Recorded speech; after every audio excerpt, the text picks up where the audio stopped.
Hello and welcome to Mindful Living, where we explore the art of living with the intention, balance, and inner peace. I am Avik, your host, guiding you through conversations on health, meditation, mental well being, mindfulness, and the mind body connection. Each episode features expert insights to help you grow, heal, and thrive. So, take a deep breath, relax, and join us on this journey to a more mindful and fulfilling life. So, let's get started.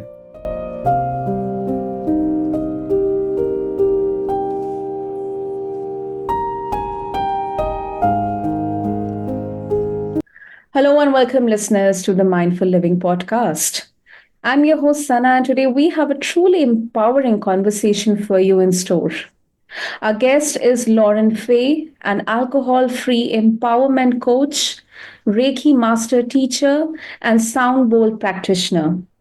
Lauren has helped hundreds of ambitious women reclaim their lives through conscious and elective sobriety, transforming their relationship with alcohol and unlocking a deeper sense of self discovery, confidence, and purpose. In this episode, we'll dive into how alcohol free living can be a path to personal freedom, wellness, and lasting transformation. So let's get started and dive deep into this absolutely interesting conversation. So, Lauren, welcome to the show, and it's an absolute honor to have you with us today. Thank you so much. I'm very happy to be here. Okay, so before we discuss about the topic, if you could share a bit about your personal journey, your journey into alcohol-free living, which has been transformative and deeply personal. Yes. And so I am actually going to be 7 years alcohol free coming up in January 2025. Lovely. And that's yes, thank you, 7 consecutive years. I do not have relapse as a part of my story, which I feel very fortunate for. Yes. The truth behind my alcohol use was that it was a deeply ingrained part of my identity.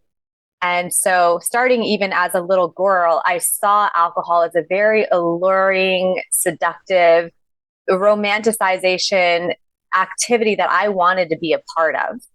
And so I was not raised in an alcoholic family. I didn't know any of the negative repercussions of alcohol use because I just didn't see them happen. And so as I progressed in my life and really kept this, this desire for alcohol as a big part of my want, I started to really form my identity around it. I was a social drinker. I was in corporate, which involved a lot of happy hours, and really loved to go to the fancy bars and the fancy cocktail lounges, and just had that again be part of my identity, my habits. But what started to happen was not so much the alcohol use itself, but it was my mental health. And so I started to feel very disconnected from my purpose. What am I here to do?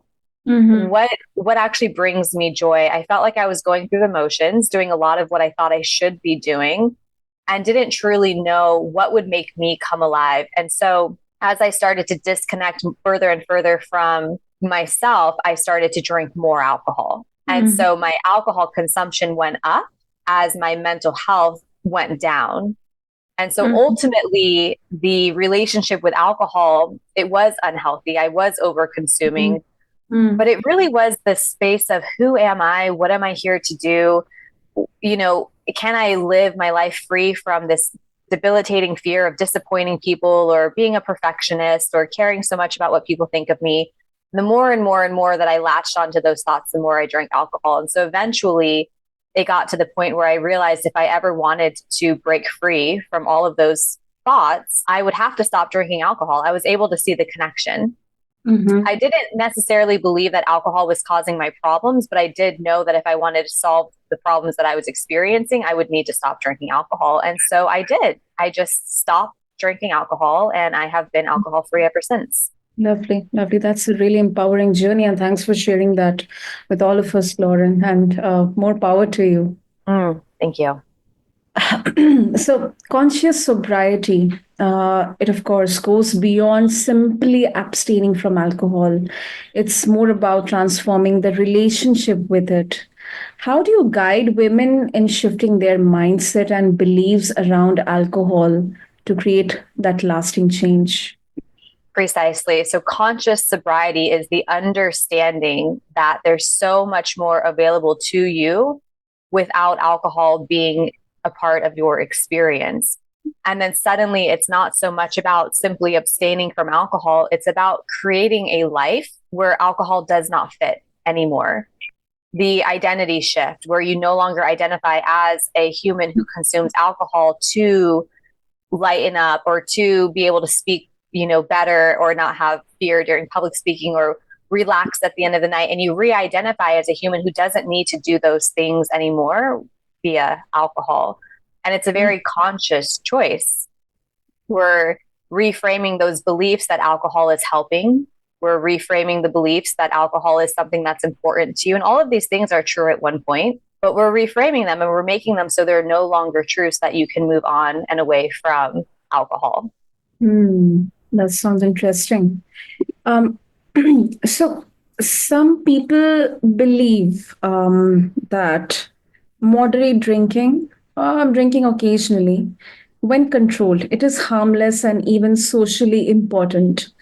How do you address those who think that sobriety might limit social freedom or enjoyment? That's probably the number one concern for most people who are considering changing their relationship to alcohol is Yeah. how am I going to be social? What's going to happen to my network of friends? How am I going to fit in with my existing group of friends? That's a very valid concern and it is true and real and it's something I went through myself because when we structure our life and our habits and our hobbies around the consumption of alcohol, then suddenly when you stop drinking alcohol, what do you do? How do you fit in? You no longer belong in that group anymore. And so it really comes to just finding other things that bring you joy that don't involve alcohol. So there is a level of curiosity that's required on coming up with creative new ways to find joy in your life without having to rely on alcohol. There are plenty of people who are able to maintain a relationship with it and don't, necessarily need to fully abstain. But I think that the baseline question should always be, do you like the way you feel? And are you happy with your actions? Even if you have a healthy relationship with it, do you like the way you feel? Are you happy with your actions? And if the answer to either of those are no, then perhaps getting curious about what would it be like to explore this human experience without the consumption of alcohol? And can I make that possible for me? And it does involve, again, like those new activities. And it most likely is also going to involve surrounding yourself with other people who also do not drink alcohol so that you're in a collective of shared interests. Yeah, that sounds logical. So, mindfulness is a big part of living consciously. How do mindfulness practices, such as meditation or Reiki, it play a significant role in helping your clients maintain sobriety and reconnect with their authentic selves? Mm-hmm. Mindfulness is what I would consider to be the self-attunement process. Mm-hmm. And I would say it's a non-negotiable in the alcohol-free journey because when we consume a mind-altering, body-altering substance, we tap out of how we truly are feeling physically, emotionally, and mentally. And so when you remove that substance, suddenly you can tap in, you can fully tap in, and you can get, again, a very intimate understanding of how you feel physically, how you feel emotionally, and how you feel mentally as well. And without that level of awareness, it's very easy to stay checked out of life and not really in the driver's seat of your life, where you're no longer the one making all of the authority decisions in your life. There's now a substance in your body that's making decisions for you, dictating how you show up in the world and what actions you take. So when we remove that substance, this self-actualization, this self-attunement is where you have this opportunity to get to know yourself on a very deep level. And it's so empowering to know yourself on that level, because then you can truly decide how you want to show up in the world that feels really, really good for you. And it puts you again back in the driver's seat of your life. Yeah, I agree with that. So, as we talked about, social situations and peer pressure, navigating through these kind of moments or, scenarios, what are some mindful strategies you would recommend for navigating social gatherings or environments where alcohol is like necessary or prevalent? So, how to navigate the situations where there is a lot of alcohol? Yeah, yeah. Yes, which is inevitable, because going alcohol free doesn't mean you need to lock yourself indoors and hide. And the reality is, we live in a world that's highly saturated with alcohol, and a lot of social situations are lubricated by it, revolve around it. And so you still get to go be a part of these things if you choose to be a part of these things. Now, your interests might change when you become alcohol free, and perhaps you aren't going to want to do the same things that you used to do when you were consuming alcohol. But if you do find yourself in a situation where there's a lot of alcohol around you, the most important thing is just really staying true to your decision, and really staying so true to the decision that you made for yourself to abstain from drinking alcohol, that when you go, you don't actually have to process those feelings of being left out or not belonging, because you're standing so in your power of a decision that you made for yourself. And I believe that is the most important part of it. And it's the first thing that I would tell anyone to do, is make sure that you're making this decision for you. Because if you're doing it for anyone else, it's going to be very, very easy to maybe I'll change my mind, or maybe just a little bit here or there. And it's not that sacred ownership of, I'm doing this for me, and therefore, no matter where I go, this decision is something I'm carrying with me, and I'm not going to falter from it, right? I'm not going to change my mind, because I own this decision. It's my decision for myself, for my highest good, for how I want to feel in my life. And that sacred ownership kind of makes you invincible. And so you can go into those gatherings where everyone around you is drinking alcohol, and you're drinking your club soda and lime, and you're still fitting in and you still belong, because there's nothing wrong with you or nothing different about you. You just don't drink alcohol. True, that's true. Yeah. And Lauren, as someone who has embraced an alcohol-free life for 7 years, almost 7 years, what were some of the biggest personal shifts or breakthroughs you experienced after choosing sobriety? I would say one of the biggest shifts initially was just learning how to be with myself, and not filling that void with alcohol consumption, which then can check you out or again disassociate you from yourself. And so for me, it was finding stillness and quietness, and really practicing, what does it feel like to be a peaceful woman? Because for someone who has an unhealthy relationship with alcohol specifically, we're very familiar with our world being a roller coaster, high highs, low lows. And then suddenly, to be alcohol free, it's like, what is this neutral zone? What does it feel like to just be okay with being, and not having to change anything in this moment? And that was the biggest thing for me. And so I started to go to yoga, and I was doing a lot of mindfulness, meditation, walking practices, a lot of time in nature, a lot of time. I live in a gorgeous state, lots of natural water sources, trees, mountains. And my alcohol consumption kept me indoors quite a bit. And so when I stopped drinking alcohol, I went outside and I got into nature. And again, no stimulation, no music in my ears. I wasn't on my screen. I was just existing. And what does it feel like to just exist alcohol free? Because at the beginning, you're sort of learning yourself, all over again. It takes time, it takes practice and patience, but it's a really beautiful journey. And I would say that's probably the biggest shift that I experienced, was just, who am I now that I don't drink alcohol? Lovely, lovely. So you often talk about the connection between sobriety and spiritual growth.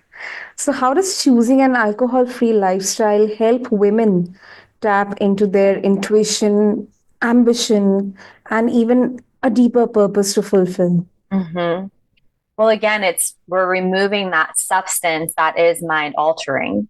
And it is also chemically designed to be a depressant. It can lower your energy and your zest for life. alcohol is not selective. It's often used to drink over feelings we don't want to feel. But while doing so, we're also numbing out feelings that maybe we do want to feel: satisfaction, joy, excitement, all of those. It just blankets all of them. So now you remove it and you have a clean slate. You have a clean slate and you have this opportunity again for this self-attunement to tune into your body. And you start to learn yourself in a way where you can connect to things outside of yourself. You start to perhaps tune into how other people are feeling as well, or how actions impact other people. Maybe you're feeling a little bit more highly sensitive and you feel like you can, feel other people around you, and you're having this new sort of compassion moving through your body, this empathy, this human connection, this desire to connect with other people. Alcohol seems like it is a connector, like we use it for social situations, but my opinion is that it's actually a disconnector, and it puts up a block between human to human connection. So you take it out and now you can connect on this human level with other people, and you can connect deeper with nature and all of that. And when you really start to feel how everything around you is all connected and so beautifully intertwined with each other, then that does heighten this sense of intuition and seeing just the bigger picture of it all. That is interesting. And you have helped so many women reclaim their freedom and transform their lives through elective sobriety. So, can you share a success story where you saw the biggest mindset shifts in your client as they transition to alcohol-free living? And how did these shifts impact other areas of their lives? Oh, it's just success story after success story. But the part that I am most proud of for the women that come into my world and want to change their relationship to alcohol is that they are decided to make this change in their life, even though it's not an easy journey. And now it's a simple process, but it's not necessarily easy, again, because we're going against the grain of society. We have to break away from the conditioning that we're familiar with. And so these women are coming and they're ready to make this change. And it's, there's some growing pains, there's some temper tantrums along the way, that it's not fair. Why is this happening to me? And then there's that click where it's no longer this victim mentality of I can't have this thing. It's the empowerment shift of I don't want this thing anymore. And it can start very simple with the wins. I'm waking up and I'm feeling actually maybe not excited to get out of bed, but I'm not dreading getting out of bed, or I'm waking up, I have a little bit more energy, and we start to have those small shifts. And then suddenly it's like, now I have more energy and I'm doing better at work. Or now I have more energy and I'm not, having a emotional hangover from the night prior, and I'm getting along better with my partner. And so every relationship woman that I've worked with has strengthened her relationships with others, whether it's friendships, family, or husbands, wives, lovers. And they have also have had huge strides in their careers because, again, they're showing up, they're putting their best foot forward. They're, really proud of the work that they're doing. Some decide to break away from their job completely and start off on their own adventure because they're so inspired by their own capabilities and what they know is possible for them now. And so there is this sense of coming alive that I've witnessed in all of my clients that come through. And it's what I experienced for myself too. I truly felt like, wow, I just spent so much time wallowing in self-pity and drinking this alcohol. Now I want to go take on the world. Yeah. That is empowering. And another interesting aspect, sound bowl healing. It's a unique your coaching practice. So I'm really curious, and I'm very sure listeners would be. How do you incorporate sound bowl techniques into the sobriety journey? And what role does sound healing play in helping your clients release emotional blockages and maybe reconnect with their true authentic selves? Sound healing is such a powerful practice. And we think about sound healing as vibrations and frequencies. And so our body can fall out of tune, especially if we have had an unhealthy relationship with alcohol and we're not recalibrated yet. And so we can use sound healing to retune us back to optimal functioning abilities. The sound comes through and it helps break up some of the stagnation, the stagnant energy. It comes through, and because it is such deeply penetrative healing, it can eradicate some of those deep mistaken beliefs or some of those repressed emotions that haven't been expressed in quite some time. And it can bring all of that to the surface. And while the process itself is not always bliss and peace, and it's not always a air quote fun experience, but it's very, very effective. It can be deeply relaxing and meditative and blissful, but it also can be like an extreme eradication, excavation of things that you actually don't want in your body anymore, for speaking in terms of energy. And when we move that out of the way, suddenly you have space. And in that space, you get to decide what you want to fill it with instead. And so if we eradicate victim mentality, and if we eradicate helplessness and hopelessness, and we get that out of the way, and then suddenly you embed potential, and you embed excitement, and you embed satisfaction and the desire for expansion. And it's just incredible because it gives you your choice back on what energy do you want to put into your body in order to get the desired outcome that you seek in your human experience. So it's a highly effective tool, and one that's available to anyone. Yeah. That sounds really beautiful, Lauren. And before we wrap up, for listeners considering elective sobriety, what are some practical mindful habits they can start building into their daily lives to support their journey toward freedom from alcohol? I would say the best place to start is with a lot of curiosity, an honest inventory daily on, do I like the way I feel? Am I happy with the way that my life is going right now? And if the answer is no to any of these curious questions, then the follow-up question would be, what actions am I taking that are not giving me the results that I desire? And if you are able to pinpoint alcohol as potentially one of those reasons, then get really curious about exploring what it would be like to start to eliminate it and notice if there's a shift, right? And we can start small. You don't have to stop drinking alcohol for the rest of your life. You certainly can if you want to. But what I'm saying is, if you're able to identify that, I think that this thing might be impacting my emotional health, or this thing might be impacting my relationship with my husband or my wife. Let me just see what it would be like if I remove it for 30 days. That's a great start. And experience what's available to you without it. Then suddenly, perhaps that will stoke this fire in you to keep going longer and longer, and to see where else you can improve in your life simply by removing this thing. And what I love so much about this practice is it takes the power away from the alcohol, because we don't want alcohol to be something that's running your life and something that you desperately want to have all the time. We want it to be a non-event in your life where you just move on with your life without alcohol. And that starts with just a lot of curiosity, and curiosity is a great way to gain momentum. Absolutely true. Lovely, Lauren. Thank you so much for sharing the information and the insights. And if our listeners want to connect with you, understand more about elective sobriety, conscious sobriety, how they can do that. The best way to reach out to me is through my website, laurenfaycoaching.com.